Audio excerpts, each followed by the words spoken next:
सही जगह पर पहुंचोगे। इस तपती हुई गर्मी में, चिलचिलाती हुई धूप में आप सब इतनी दूर दूर से कथा श्रवण करने के लिए आए। चिलचिलाती गर्मी में, तपती हुई धूप में आप यहां पर पहुंचे हो। दोपहर में 1 बजे से 4 बजे तक कथा है बेटमा नगर में, इस मंडित प्रांगण के अंतर्गत हो रही है। आप 1 बजे कथा है तो आप लगभग 9 बजे, 8 बजे, 7 बजे, 6 बजे यहाँ पहुंचकर 10 बजे पहुंचकर 11 बजे पहुंचकर जगह संभाले होंगे। जरा विचार करिएगा, आपकी तप साधना कितनी विचित्र है। आप कितने तपस्वी होंगे, आप कितने साधक होंगे, आप कितने उपासक होंगे, आपकी तप साधना कितनी प्रबल होगी। 3 घंटे की मात्र कथा को श्रवण करने के लिए आप कितना समय तक, 2 घंटा पहले, 2 घंटा बाद, 5, 6 घंटा, 7 घंटा भगवान को दे रहे हो इस कलिकाल, इस कलियुग में।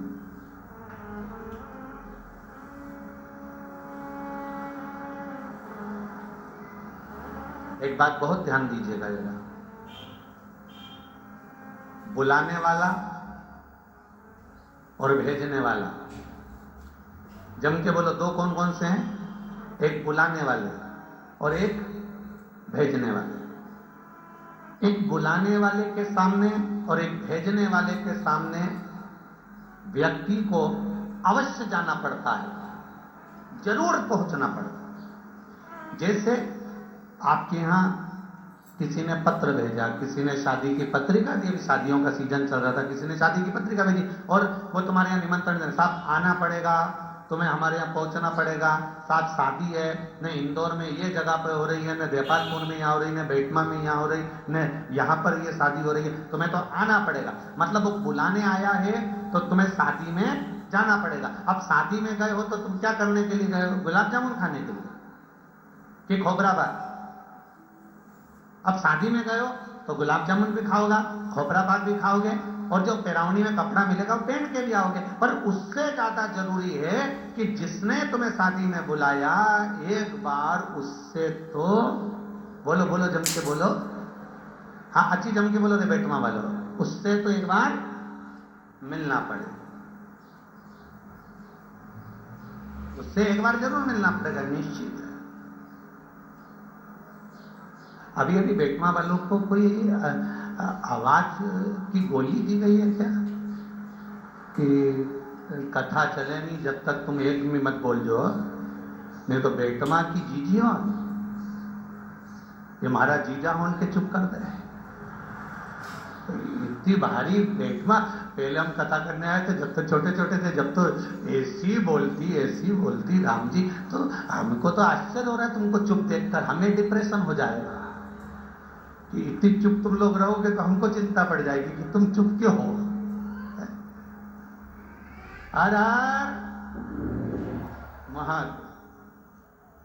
अब जिसने तुमको शादी में बुलाया उसके सामने तुम्हें जाना पड़ेगा। एक बुलाने वाले के सामने जाना पड़ेगा और एक भेजने वाले के सामने जाना पड़ेगा। इन दोनों के सामने जाना पड़ेगा। भले तुम गुलाब जामुन खा लो, खोबरा पाक खा लो, बूंदी खा लो, सेव खा लो, नुक्ती खा लो, छम्मक लड्डू खा लो, पानी पतासा खा लो, पर आखिरी में जिसने तुम्हें बुलाया है उसके पास जाकर खड़ी होगी, बोलोगी मासी मैं आ गई, बुआ जी मैं आ गई, काकी जी मैं पहुंच गई।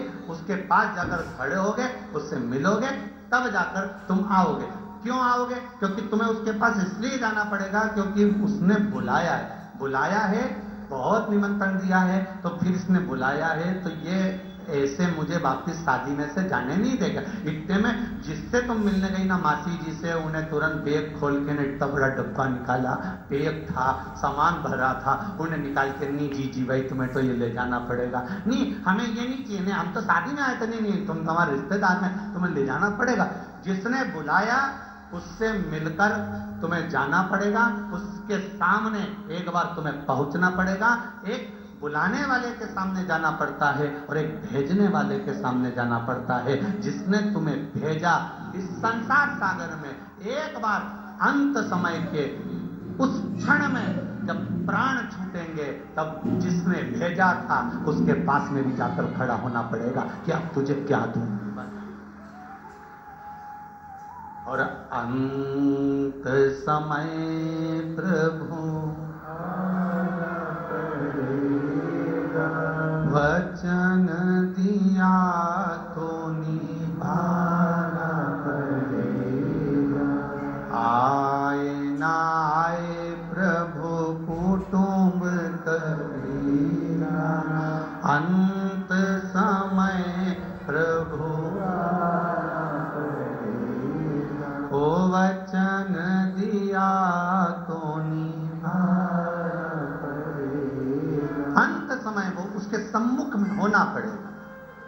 जिसने बुलाया उसके सामने भी जाना है और जिसने भेजा उसके सामने भी जाना है। तो उसके सामने जब हम जाकर खड़े हों तब वो पूछेगा तूने मृत्यु लोक में जाकर क्या करा, तुम शादी में आए तो तुमने क्या करा। वो बुलाने वाला भी पूछेगा था भोजन करा कि नहीं करा, सामग्री ली कि नहीं ली। तो उसी तरह वो अंत समय वाला भी पूछेगा कि मृत्यु लोक में गया था तूने क्या करा। 21,600 श्वास प्रतिदिन मानव के शरीर से निकल रही थी। 21,600 श्वास ये मनुष्य के शरीर से प्रतिदिन निकल रही थी। इसका करा क्या तूने, इसको कहां लगाया तूने, कहां पहुंचाया तूने।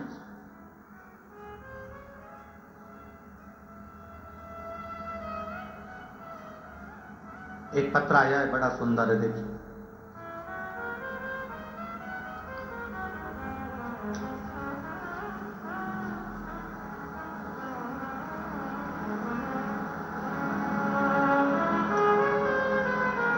मैं राधा डोडिया, निवासी धार मध्य प्रदेश। मेरा मायका बेटमा में है। कहीं बेटी हो राधा जी, आप ही हैं? दोनों हाथ हिला दो एक बार। श्री शिवाय नमस्तुभ्यम। मैं राधा डोडिया, निवासी धार मध्य प्रदेश। मेरा मायका बेटमा में है। मेरे पिताजी की तबीयत अचानक वैक्सीन लगने से रात में खराब हो गई, जिससे वो रात में फिर गिर गए, फिर वह बेहोश हो गए और उनके गले में एक गांठ हो गई। गले में एक गांठ हो गई। एक लोटे जल का क्या बखान करूं और पशुपति व्रत का मैं क्या वर्णन करूं गुरुदेव। डॉक्टर को दिखाया तो कहा कि इनको ले जाओ, कुछ ना कुछ इनको तकलीफ है, बड़ी बीमारी के योग है। डॉक्टर को दिखाया तो उन्होंने कहा इसको बड़ी बीमारी हो सकती है, जांच होगी। जब गले में गांठ पड़ गई तब जांच के लिए लेकर गए। बाबा देवादिदेव महादेव से प्रार्थना करी कि ऐसी कोई कृपा करिए दादा कि ये ठीक हो जाए। डॉक्टर को दिखाया तो बताया कि फेफड़े में गठान हो गई।